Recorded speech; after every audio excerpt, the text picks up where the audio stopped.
thanks to our great team at the U.S. Embassy for everything that you guys do for our country.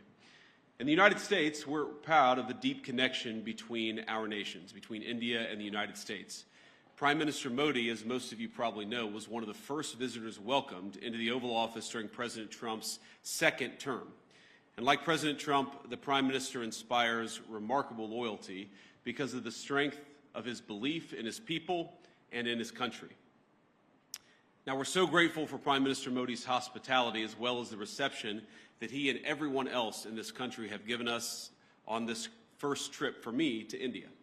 This is my first time visiting the birthplace of my wife's parents, and she's, of course, in the front row there. There you are, Usha. Thank you. She's a bit of a celebrity, it turns out, in India, I think more so than her husband.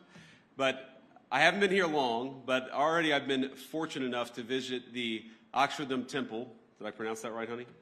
I did okay? All right. With my family this morning, as a matter of fact. And last night, Prime Minister Modi welcomed me, Usha, and our 3 small children at his beautiful home. I've been amazed by the ancient beauty of the architecture of India, by the richness of India's history and traditions, but also by India's laser-like focus on the future. And those things, I think this appreciation for history and tradition and this focus on the future is very much something that I think animates this country in 2025. Now, in other countries I've visited, it sometimes feels like there's a flatness, a saneness, a desire to just be like everyone else in the world.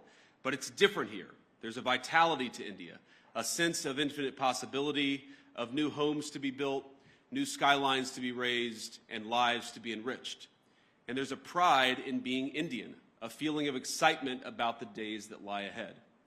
Now, it's a striking contrast with too many in the West, where some in our leadership class seem stricken by self-doubt and even fear of the future. To them, humanity is always one bad decision away from catastrophe. The world will soon end, they tell us, because we're burning too much fuel, or making too many things, or having too many children.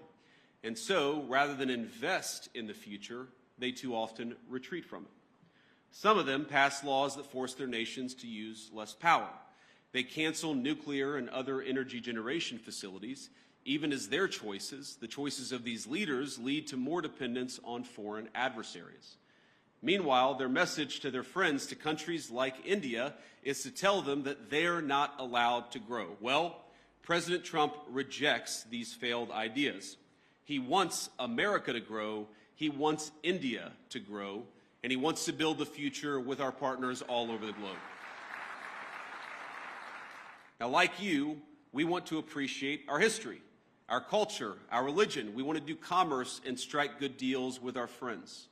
We want to found our vision of the future upon the proud recognition of our heritage rather than self-loathing and fear. I work for a president who has long understood all of this, whether through fighting those who seek to erase American history or in support of fair trade deals abroad. He has been consistent on these issues for decades. And as a result, under the Trump administration, America now has a government that has learned from the mistakes of the past. It's why President Trump cares so deeply about protecting the manufacturing economy that is the lifeblood of American prosperity and making sure America's workers have opportunities for good jobs. As we saw earlier this month, he will go to extraordinary lengths to protect and expand those opportunities for all Americans. And so today I come here with a simple message. Our administration seeks trade partners on the basis of fairness and of shared national interests. We want to build relationships with our foreign partners who respect their workers, who don't suppress their wages to boost exports, but respect the value of their labor. We want partners that are committed to working with America to build things, not just allowing themselves to become a conduit for transshipping others' goods.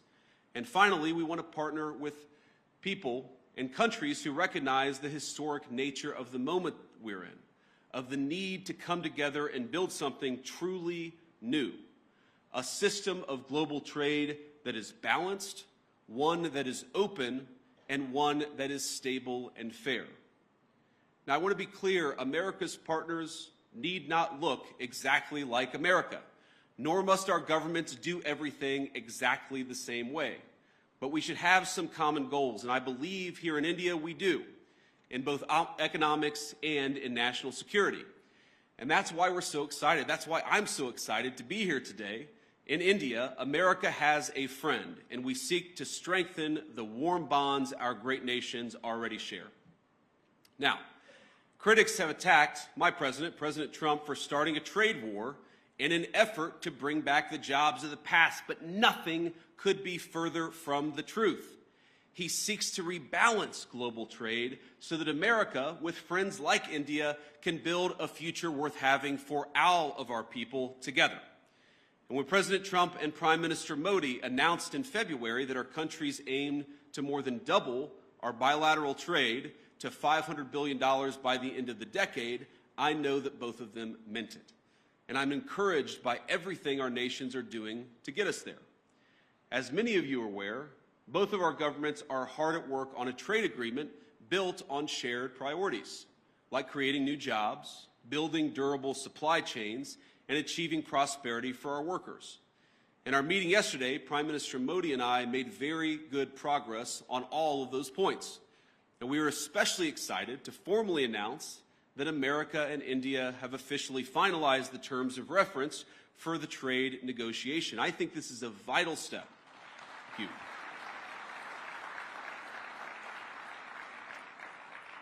And I believe this is a vital step toward realizing President Trump's and Prime Minister Modi's vision, because it sets a roadmap toward a final deal between our nations. I believe there is much that America and India can accomplish together. So think about this. Amid a huge international policy conference, he took the time to stop by where I was staying, wish our second son, Vivek, a happy birthday, and even bring him a gift. Ush and I were both genuinely touched by his graciousness, and we've been even more impressed by his warmth since we arrived in India. Now, it's interesting. Some of you may know that when you're a politician, your kids spend almost as much time in the limelight as you do, and the great things about kids is they are brutally honest. They're brutally honest with everybody, whether you want them to be or not. And our 7-year-old, our 5-year-old, and then our 3-year-old baby girl, Mirabelle, it's interesting. They have only really attached themselves to, they've only really liked, I should say, they've only really built a rapport with two world leaders. The first, of course, is President Trump. He just has a certain energy about him. But Prime Minister Modi, it's the exact same thing. Our kids just like him. And I think that because kids are such good, strong of characters, I just like Prime Minister Modi too. And I think it's a great foundation for the future of our relationship. I could tell when Prime Minister Modi came over a couple of months ago, and I believe today that he is a serious leader who has thought deeply about India's future prosperity and security, not just for the rest of his time in office, but over the next century. And I want to end by making a simple, overarching point. We are now officially 1/4 into the 21st century, 25 years in, 75 years to go. And I really believe that the future of the 21st century is going to be determined by the strength of the United States-India partnership. I believe, thank you. I believe that if India and the United States work together successfully, we are going to see a 21st century that is prosperous and peaceful. But I also believe that if we fail to work together successfully, the 21st century could be a very dark time for all of humanity. So I want to say, it's clear to me, as it is to most observers, that President Trump, of course, intends to rebalance America's economic relationship with the rest of the world. That's going to fundamentally will cause profound changes within our borders in the United States, but of course with other countries as well. But I believe that this rebalancing is going to produce great benefits for American workers. It's going to produce great benefits for the people of India. And because our partnership is so important to the future of the world, I believe President Trump's efforts, joined, of course, by the whole country of India and Prime Minister Modi, will make the 21st century the best century in human history. Let's do it together. God bless you, and thank you for having me.